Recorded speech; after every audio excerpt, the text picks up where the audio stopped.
Teruskan dengan pembentang yang ketiga. Cikgu ya, kita teruskan kepada pembentang yang ketiga, iaitu Puan Nur Ida Ahma binti Mahadi. Beliau dari Sekolah Menengah Kebangsaan Datuk Haji Talib Karim, Alu Gajah, dan akan membentangkan laporan kajian tindakan yang bertajuk meningkatkan bilangan catatan bahan bacaan murid tingkatan 2 Cemerlang menerusi program Nilam Jaya. Program Nilam Jaya. Baik, majlis tanpa melengahkan masa lagi, mempersilakan Cikgu Nur Ida Ahma membentangkan laporan kajian tindakan beliau. Silakan. Terima kasih kepada pengacara majlis yang berbahagia, Pegawai Teknologi Pendidikan Negeri Melaka, Fasilitator, Facilitator, Jurnal Kajian Tindakan, Pengurusan Pusat Sumber Sekolah Menengah Negeri Melaka, rakan-rakan pembentang serta hadirin sekalian. Ini di giliran saya untuk membentangkan laporan kajian saya yang bertajuk meningkatkan bilangan catatan bahan bacaan murid tingkatan 2 Cemerlang menerusi program Nilam Jaya. Pemerhatian awal saya mendapati daripada 32 orang murid dari kelas 2 Cemerlang, hanya 16 orang daripada mereka yang 16 daripada 32 orang murid saya tidak memiliki buku nilam. Dan statistik juga dalam pengkalan data nilam, sangat rendah. Bukan saja untuk kelas 2 Cemerlang tetapi sebenarnya untuk seluruh satu sekolah.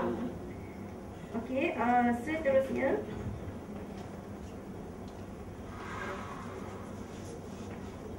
Antara fokus kajian saya untuk kajian tindakan ini ialah untuk memastikan murid-murid dapat membuat catatan daripada bahan bacaan yang dibaca, sebab kita tahu mereka membaca tapi mereka tidak mencatat. Dan yang kedua, mengaplikasikan penggunaan peta minda dalam menulis nota dan membuat latihan. Seperti mana yang kita tahu, mereka hanya menulis nama pengarang, kemudian mereka hanya tuliskan tajuk buku di hadapan indeks sahaja.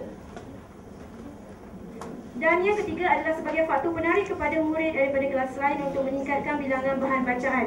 Apa yang dikatakan faktor penarik ialah kerana saya memberikan hadiah yang agak lumayan, iaitu sebuah basikal fiksi.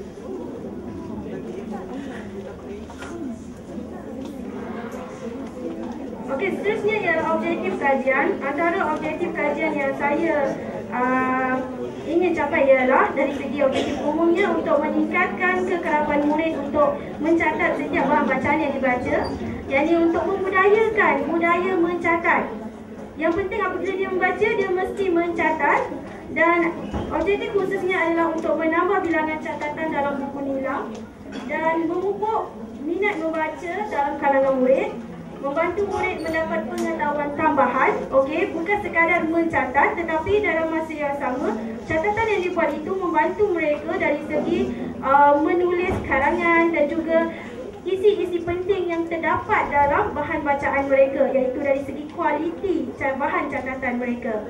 Dan seterusnya untuk meningkatkan pencapaian murid dalam peperiksaan PMR 2013. Pada ketika itu ialah tahun 2012, iaitu mereka di tingkatan 2 Cemerlang. Seterusnya kumpulan sasaran bagi kajian saya ialah 32 orang murid tingkatan 2 Cemerlang yang terdiri daripada 11 orang murid perempuan dan 21 orang murid lelaki. Memang ramai pelajar lelaki dan memang saya mempunyai kesukaran untuk mengawal kelas 2 Cemerlang. Itulah antara cabaran untuk saya. Dan mereka terdiri daripada 25 orang Melayu, 5 India dan 2 Cina. Untuk pengetahuan cikgu, kelas 2 Cemerlang merupakan kelas yang ke-6 daripada 8 kelas yang terdapat di SMK Datuk Haji Talib Karim.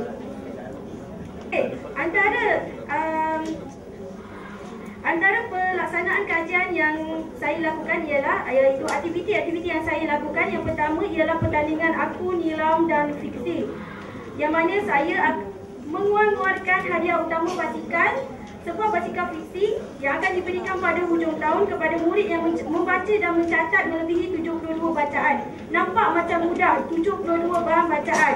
Tetapi kita tengok sekejap lagi. Murid tingkatan 2 Cemerlang bebas ke perpustakaan untuk membaca dan menambah bilangan bacaan. Saya beritahu mereka supaya datang ke perpustakaan bila-bila masa saja Dan pengiraan bahan bacaan mereka saya ambil menerusi pengkalan data Ainilam yang diisikan oleh guru Nilam, dan juga saya semak sendiri secara manual. Kemudian pada akhir bulan Oktober, bilangan catatan itu saya ambil dan saya mendapati tiada murid yang berjaya untuk merebut hadiah utama, iaitu sebuah basikal fiksi, kerana mereka tidak mampu untuk mencapai 72 bahan bacaan. Namun saya tetap memberikan mereka hadiah sagu hati yang disediakan oleh pusat sumber sekolah kami, kerana mereka berjaya mencatat bahan bacaan tertinggi bagi kelas tingkatan 2 cemerlang.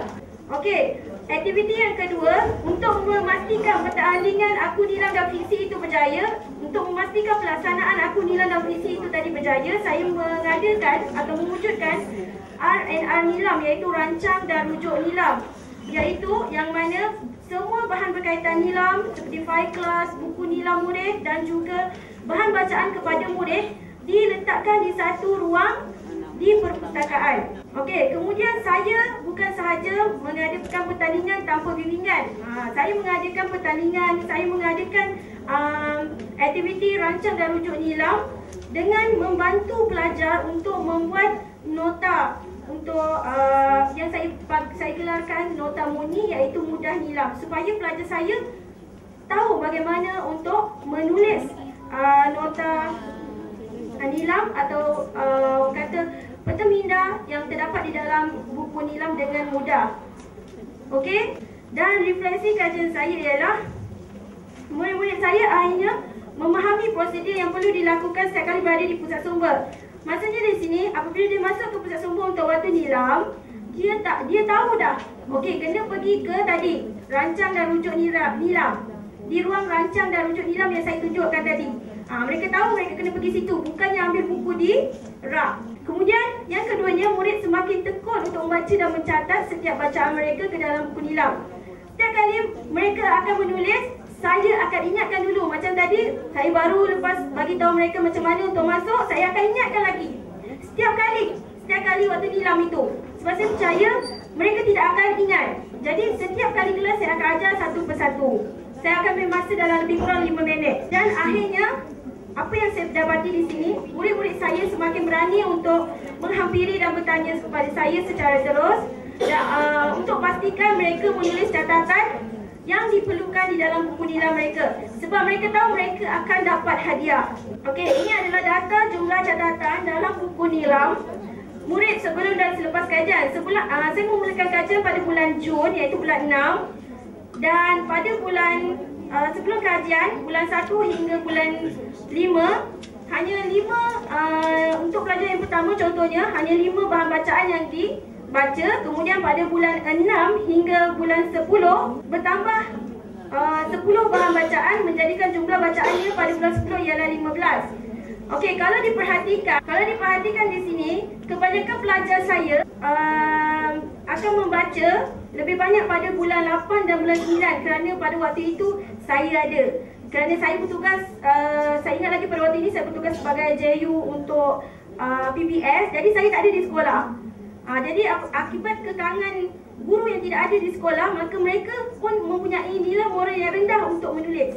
Seperti mana pada refleksi saya sebentar tadi, apabila saya ada, saya akan menggerakkan mereka. Saya akan memberi paksaan secara halus kepada mereka. Saya akan mengajar mereka dan saya akan menghampiri mereka secara eksklusif. Jadi apabila saya ada, mereka buat. Apabila tak ada, macam mana mereka nak buat kan? Jadi inilah saja jumlah yang mereka perolehi. Paling tinggi pun dalam 24 buah bacaan saja, buku bacaan saja. Okey, ada analisis temubual. Setelah saya melaksanakan kajian, saya bertanya kepada mereka bagaimana pandangan mereka. Adakah mereka bersemangat jika mereka mendapat hadiah? Ya, mereka sangat bersemangat. Okey, dan saya bertanya kepada mereka, jika cikgu bawa ke perpustakaan, mereka seronok tak? Memang mereka seronok. Sekurang-kurangnya mereka dapat keluar dari kelas dan mereka dapat aircon di perpustakaan, sejuk. Okey. Kemudian saya tanya tentang set mudi, okey, mudah Nilam saya, dan mereka bersetuju bahawa mereka mudah untuk menulis, semakin mudah untuk menulis. Dan mereka mengatakan bahawa sekiranya saya ada, ya, barulah mereka mencatat. Dari situ saya melihat bahawa kaedah ganjaran sangat menaikkan semangat mereka untuk menulis bahan catatan. Dan yang kedua, apabila saya membuat kajian ini, pelajar saya semakin memahami cara untuk membuat catatan dengan betul. Dan saya berjaya untuk membudayakan amalan mencatat sebab mereka dah tahu macam mana nak mencatat. Okey, penilaian dan refleksikan diri selepas pelaksanaan kajian. Okey, dari segi murid, bilangan bacaan murid bertambah. Okey, bertambahlah walaupun sedikit. Okey, memperlihatkan sikap suka membaca dan mereka lebih serius apabila berada di perpustakaan. Dan pengurusan buku nilam dan bahan bacaan mereka lebih teratur. Okey, bagi organisasi iaitu Pusat Sumber Sekolah. Okey, Pusat Sumber Sekolah terus menggunakan kaedah penyimpanan buku di dalam kotak dengan beberapa penambahbaikan. Okey, untuk cadangan kajian seterusnya, saya mencadangkan agar membuat sistem pengesahan buku nilam dengan lebih mudah dan cepat. Sebab kita nak sahkan bahan catatan murid tu agak lambat sebab cikgu pun tak ada masa kan. Jadi saya cuba untuk memikirkan untuk membuat sistem pengesahan buku nilam dengan lebih mudah dan cepat. Kemudian memastikan murid-murid tidak mengalami masalah hilang buku. Yang ketiga adalah penggunaan masa yang lebih efisien oleh guru untuk aktiviti nilam bahasa Melayu. Sebab selalunya hanya diberi satu masa saja. Jadi murid tidak dapat menulis catatan dengan cepat. Dan pada masa yang sama kita menambah lagi bilangan basikal fiksi yang kita berikan kepada pelajar.